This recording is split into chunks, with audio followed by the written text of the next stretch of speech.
Part kedua kali ini dimulai dengan diperlihatkan situasi setelah Angel dan 2 orang tim medis memasuki gedung. Setelah selesai memasukkan penyadap suara di dalam kacamata Angel, mereka bertiga pun diizinkan masuk untuk segera melakukan operasi pada Arturo. Proses operasi itu juga dimanfaatkan oleh Denver untuk mengambil beberapa alat dan obat bius yang diperlukan untuk menyelamatkan Monica. Mengingat Monica juga sekarang sedang dalam keadaan sekarat, tak lupa ia juga memperhatikan setiap detail langkah-langkah yang dilakukan oleh tim medis agar nantinya bisa dipraktikkan pada Monica. Setelah itu barulah Denver kembali ke ruangan berangkas bertemu dengan Monica dan ayahnya. Di sana keadaan Monica sudah semakin melemah karena peluru yang masih berada di dalam kakinya. Nairobi yang merasa curiga pada Denver mengikutinya ke ruangan berangkas. Ia pun melihat Denver bersama ayahnya yang sedang mengoperasi Monica. Namun, bukannya melapor pada Berlin, Nairobi justru ikut membantu menyelamatkan Monica. Sementara itu, di tengah operasi Arturo, Berlin mendapatkan telepon dari profesor karena menangkap sebuah sinyal yang mencurigakan di sekitar gedung. Berlin kemudian diminta untuk segera mengeluarkan tim medis karena profesor curiga kalau pihak kepolisian sedang melakukan pergerakan di sekitar gedung. Untuk mengantisipasi masalah itu, Berlin pun mengganti topeng yang digunakan oleh semua orang, sehingga jika benar ada penyusup yang masuk, mereka akan dengan mudah menangkapnya. Oleh sebab itu, saat Angel dan kedua tim medis keluar dari gedung, mereka langsung melaporkan hal itu pada Rachel. Kedua polisi yang awalnya ditugaskan untuk menyusup, akhirnya diminta mundur oleh Rachel. Jadi rencana profesor lagi-lagi berhasil, ditambah lagi saat ini ia bisa mengakses semua pembicaraan di markas kepolisian berkat penyadap suara di kacamata Angel. Di sisi lain, Berlin memasuki ruangan dengan gelagat aneh. Ia membuka sebuah kotak yang berisi cairan obat dan suntikan. Namun, kotak obat itu langsung ditutup ketika Tokyo tiba-tiba masuk ke dalam ruangannya. Di sana, Tokyo meminta Berlin untuk mengakui kesalahannya pada profesor, di mana ia telah melanggar peraturan profesor untuk tidak membunuh siapapun. Berlin pun terpaksa menelpon profesor dan mengakui semuanya. Profesor yang mendengar hal itu sangat kecewa dan marah pada tindakan Berlin. Entah apa alasannya, tapi profesor sangat melarang semua anggotanya untuk membunuh siapapun. Apalagi saat ini, polisi telah mendesak profesor untuk menyerahkan bukti hidup dari semua tawanan. Setelah telepon itu ditutup dan Tokyo keluar dari ruangannya, Berlin kembali membuka kotak obat dan menyuntikkan sebuah cairan ke tangannya. Sementara itu, di kamp kepolisian, mereka baru saja menemukan sebuah bukti berupa kunci mobil dari pantulan CCTV sebelum perampokan terjadi. Para polisi menduga kalau kunci mobil itu adalah milik salah satu komplotan perampok. Setelah ditelusuri, polisi berhasil mendapatkan merek mobil dan tahun keluaran mobil tersebut. Profesor yang mendengar pembicaraan itu langsung menghubungi Helsinki. Helsinki berkata kalau mobil itu telah ia tinggalkan di tempat pembuangan mobil. Masalahnya, Helsinki sama sekali tidak membersihkan sidik jari atau bukti-bukti di dalam mobil yang ia buang. Dan hal itu tentu saja sangatlah beresiko. Profesor yang mendengar hal itu langsung bergegas pergi ke tempat pembuangan mobil sambil membawa semua perlengkapan untuk menghilangkan barang bukti. Sebelum pergi, profesor kembali mendapatkan telepon dari Rachel yang meminta profesor untuk membebaskan 8 tawanan di bawah umur. Profesor diberikan waktu selama 1 jam saja untuk memikirkan keputusannya. Nah, 1 jam itu tidak digunakan untuk berpikir, melainkan pergi mengurus masalah mobil terlebih dahulu. Singkat cerita, profesor pun sampai di tempat pembuangan mobil.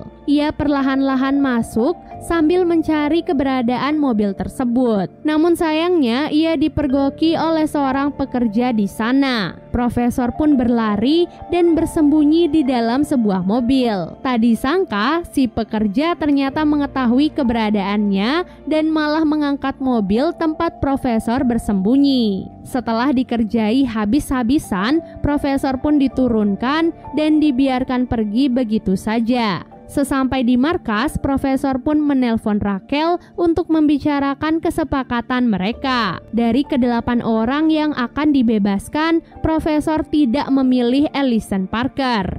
Hal itu pun membuat Prieto marah dan mendesak Rachel untuk melakukan apapun demi bisa membebaskan Ellison. Namun karena Ellison adalah tawanan yang istimewa, profesor pun menawarkan agar ke-8 orang sebelumnya ditukar dengan Ellison. Karena desakan dari Prieto, Rachel pun akhirnya menyetujui tawaran profesor. Profesor sama sekali tidak menyangka kalau Rachel akan mengambil keputusan tersebut. Jadi ia pun meminta waktu untuk kembali memikirkan keputusannya. Setelah telepon dimatikan, profesor mendengar kalau Rachel dan timnya akan pergi ke tempat pembuangan mobil bekas.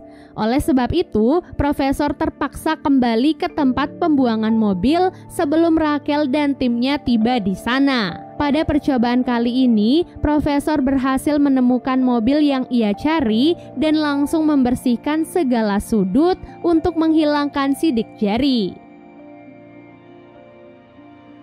Tak lama kemudian mobil polisi pun sampai di tempat tersebut. Profesor langsung bergegas keluar dan masuk ke dalam mobil yang lain. Selagi Rachel dan timnya mengamati mobil, profesor mulai merencanakan pelarian yang sangat gila. Ia mulai merobek pakaiannya, mengotori seluruh tubuhnya, dan bahkan melukai hidungnya sendiri dengan sebuah besi. Saat profesor keluar dari mobil tua itu, Rachel melihatnya dan menyuruh seorang polisi untuk mengejarnya. Siapa sangka polisi itu percaya kalau profesor adalah orang gila dan membiarkannya pergi begitu saja. Sesaat setelah itu, Rachel dan timnya mulai menemukan barang-barang mencurigakan yang digunakan untuk menghapus barang bukti. Sayangnya, Rachel dan anak buahnya lagi-lagi gagal karena profesor sudah pergi tanpa meninggalkan jejak. Setelah itu, profesor menyuruh Tokyo untuk membocorkan percakapan antara dirinya dan Rachel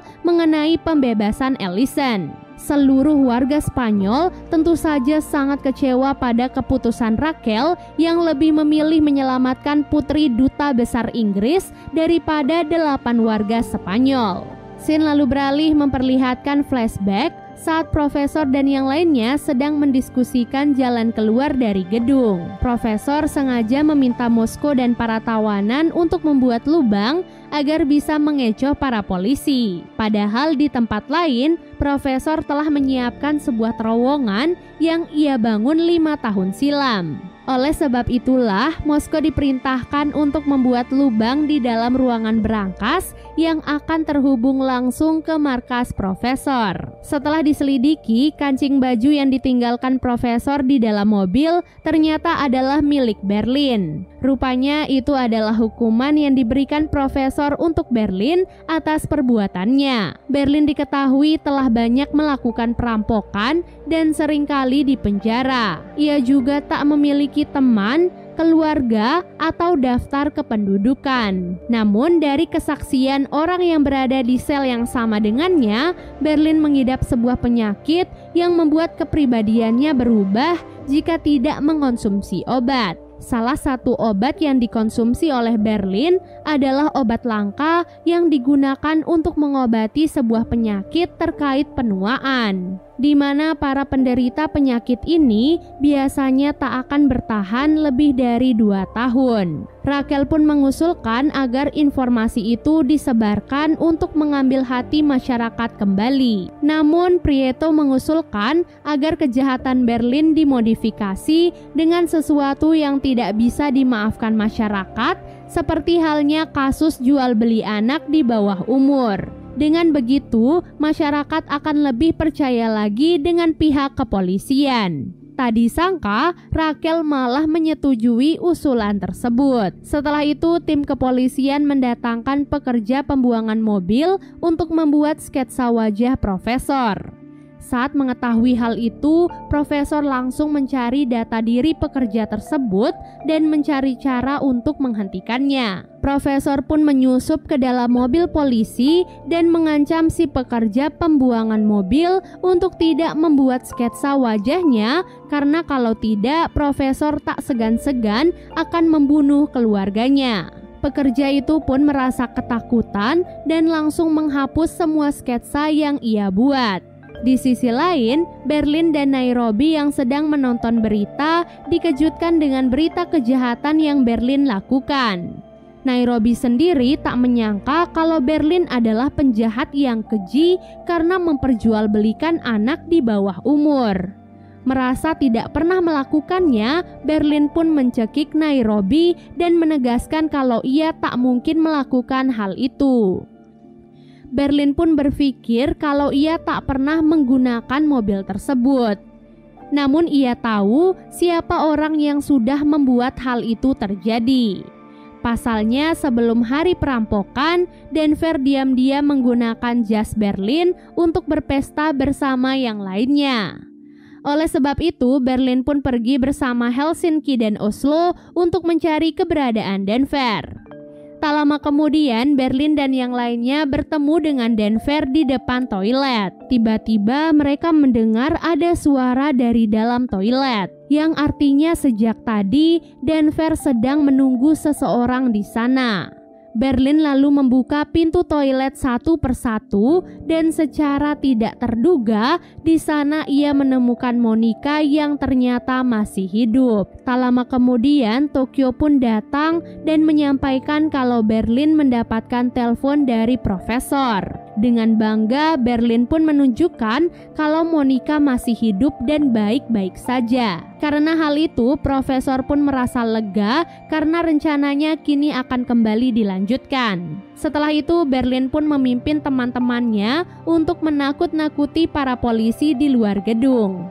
Mereka sengaja menembak berkali-kali dan meminta para tawanan untuk berteriak histeris. Rachel langsung menghubungi profesor dan menanyakan apa yang sebenarnya terjadi di dalam gedung. Rachel kemudian meminta profesor untuk meyakinkan dirinya untuk segera menyerahkan bukti hidup dari semua tawanan secepat mungkin. Dan lagi-lagi, Rachel dan tim kepolisian terpancing ke dalam jebakan profesor. Dan part kedua pun akhirnya selesai.